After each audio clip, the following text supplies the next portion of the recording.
Hapana, leo sitokubali. Wewe, hebu jaribu kuelewa basi. Kukataa jibu sio kubadilisha ukweli. Sawa, naomba uniambie hili. Hivi wewe ulisoma kweli? Kitabu siku zote huwa hakimsomi mwanafunzi, lakini mwanafunzi ndio anasoma kitabu. Nisikilize Ochu, usinizungushe bwana. Nijibu tu, ndiyo au hapana. Nisikilize Mr. Walker. Ndiyo na hapana, hao ni mapacha na huishi pamoja.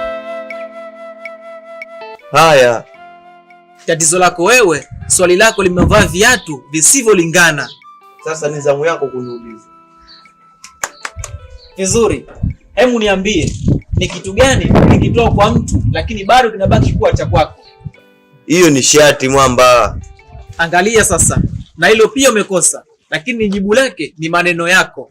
Siku zote ukitoa ushauri au ukitoa ahadi, yale maneno huwa yametoka kwako, lakini bado yanabaki kuwa ni yako. Hilo sasa limenikaa.